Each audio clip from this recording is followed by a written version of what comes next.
Welcome to Happy Hour with Linda and Bob. It is Friday afternoon and it's after 5, so we're getting ready to start a happy hour right here in our lovely kitchen at the house we've moved into. So we're going to get started.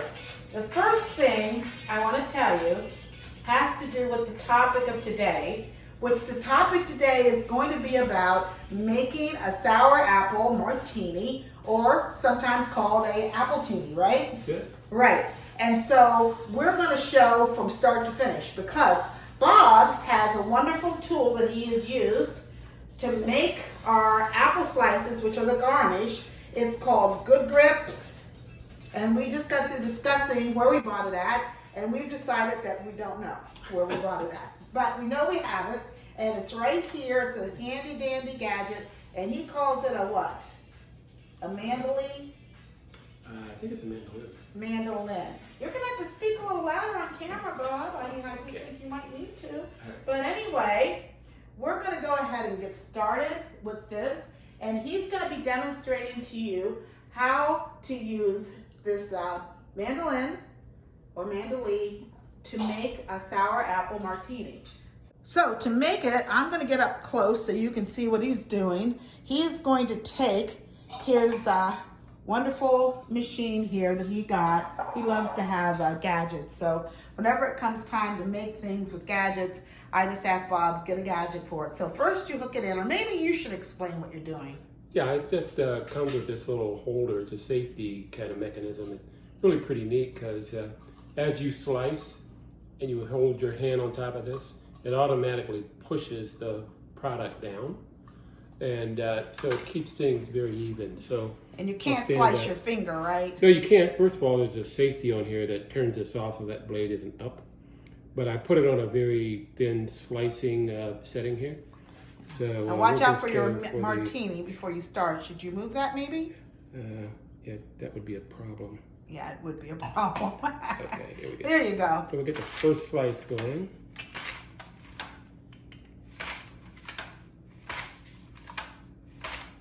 Okay, so do like they do at the deli. Show me if I enjoy the slice and say, is this look good for you, ma'am?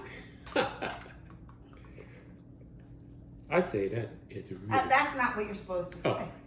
Oh. Did this look good for you, ma'am? It does look good. I love the way the little star in the center. Do you see that little star in the center? Yeah. If I'd have known that, I would have worn my new dress with the stars on it, the starfish on it. I bought a new starfish dress, which is a whole nother issue. It could be a Maybe little next thicker. week. What do you think? You can add a little thickness to it, whatever. You can go ahead and try. But hurry up. Okay, now let's see. Because the clock is ticking. Let's check out these last two. What do you say? I'd say a little too thick. I'd go with the first one. Okay. All right. So we've got that completed. And so next we are going to start to focus on our actual drink, which is going to be Appletini or a sour apple martini, whatever you want to call it. But basically it's going to be using the sour apple pucker schnapps. And that's right there on the table. And then vodka is what I'm going to use. Now you could use gin if you wanted to, but we're going to use vodka. And also, as something to add to it, you want to garnish it with cherries. Now, what I did just for the heck of it, I wanted to show off. I have a lot of cherries here at my house. These are your regular maraschino cherries that you can buy at the grocery store and you put on sundaes.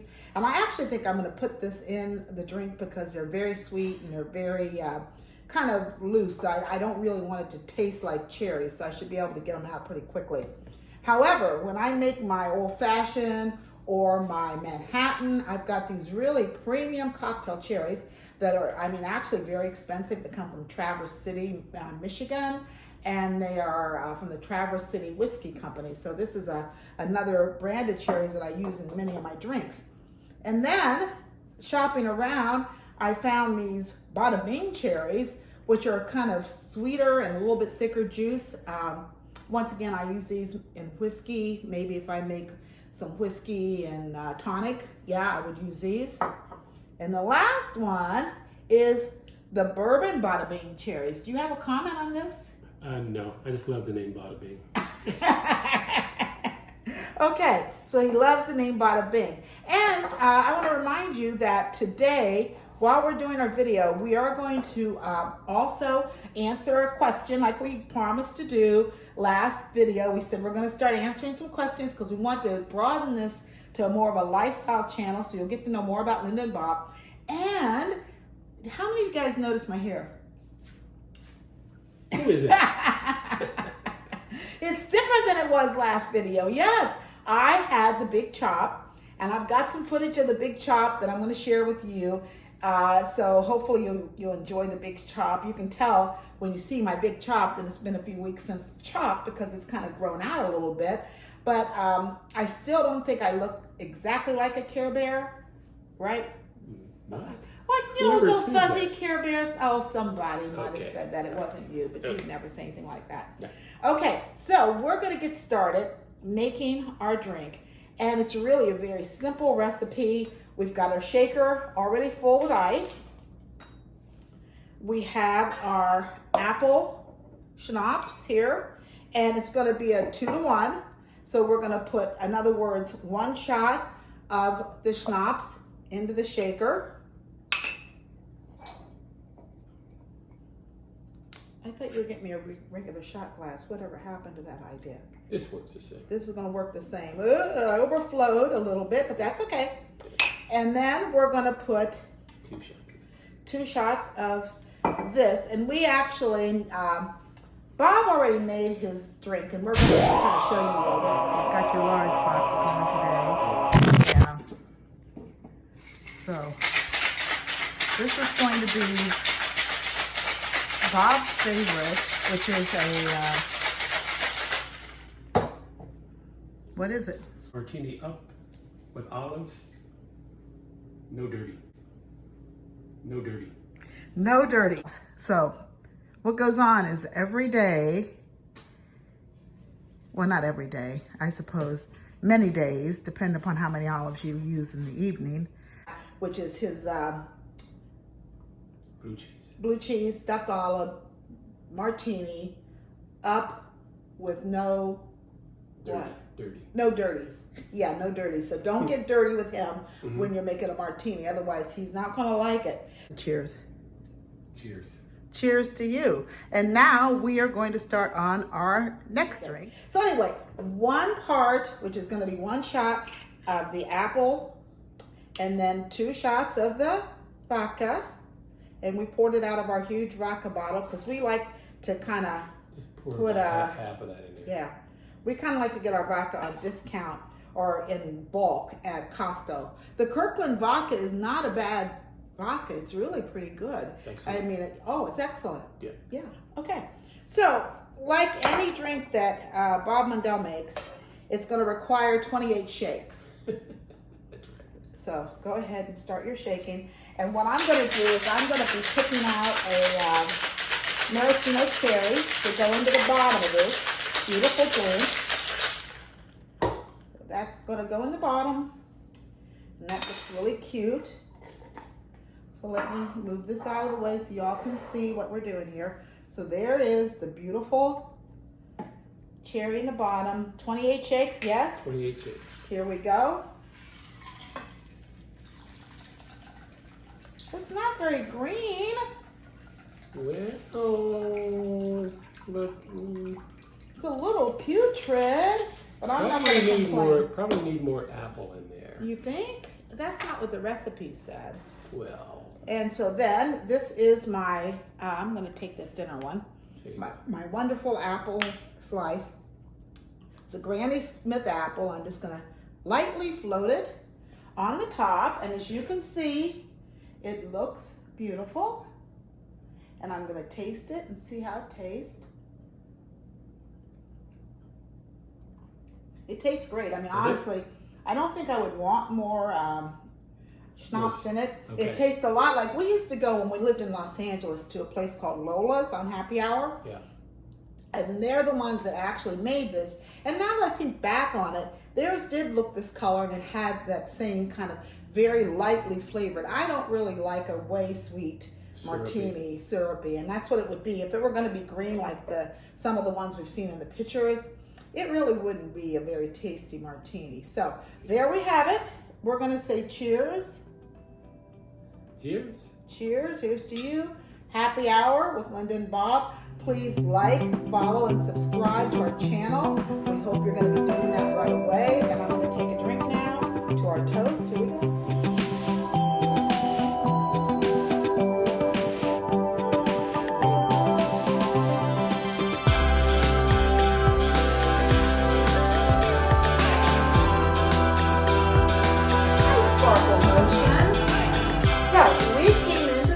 Living room, and we're going to enjoy our happy hour drinks here in the living room.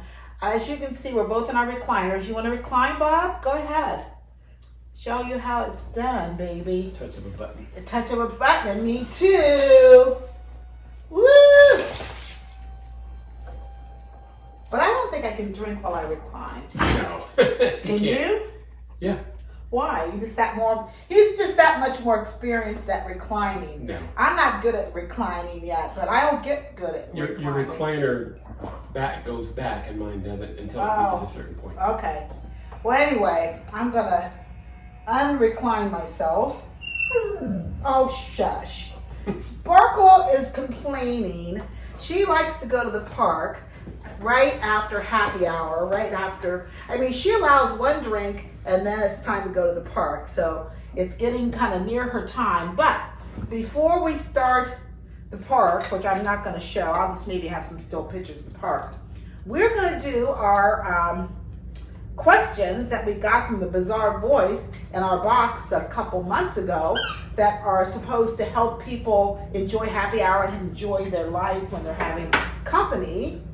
And so, our question for tonight... I'm very afraid. Don't be afraid. You're going to like this question because it's going to tie right into something that I think we're going to do here in the near future. Okay. The most popular movie character people would like to drink with. Now you listen, you can pick whatever one you like. Han Solo, Star Wars. Frank Ricard, Old School. Bob Harris, Lost in Translation. Brian Flanagan, Cocktail. The Dude, The Big Lebowski. Miles with Sideways. So you're familiar with all these characters, right? Okay, you pick yours. Gotta go Big Lebowski. I knew you would. I actually like Big Lebowski as well. I think it's really cool. A drink with the Dude. It's extremely close to drinking with Bob, actually, at times. But I'm going to go with the Brian Flanagan and Cocktail because I have a goal. I have a goal to do that tossing of the bottle, little excerpt from Cocktail. And someday I will do it. And when I do it, of course, I'm going to film it, and that's going to be a wonderful thing that'll happen for us, you know? So, one more question, and this is going to be a hard one to have to put on our thinking caps. What is the most lavish party you've attended? And I have a feeling that Bob is able to think through. Whoa. Getting time for the park. In the force. Time for the park, I know, booby, but just hang on. You hang on. And we're going to answer one more question, and then we're going to go. Swear. We swear. So, what's the most lavish party you've attended? Too much thinking. I don't remember. Oh, come on. Oh, come on. This is a no-brainer. It literally is a no-brainer. I don't know. I'm going to give you a hint. Okay. Think about Carmel, California. Think about the Spanish. What is it called? The Spanish villas? Oh my gosh, he can't remember his life.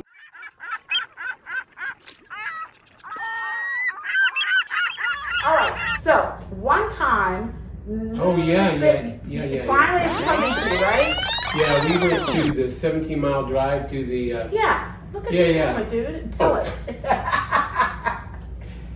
Yeah, it was for one of the clients. They had a big bash at the clubhouse. I think it was. Yeah. On the golf course in the 70 on Carmel, the 17-mile drive. What's Well, that it called? wasn't the 17-mile drive. What's the name of the golf It was course? called the Spanish Villas or something like that, or the Spanish Club, a Club of Span. Oh, okay. Something yeah, about yeah, Spanish. Yeah. But anyway, we stayed at this hotel, which was like really upscale, first of all.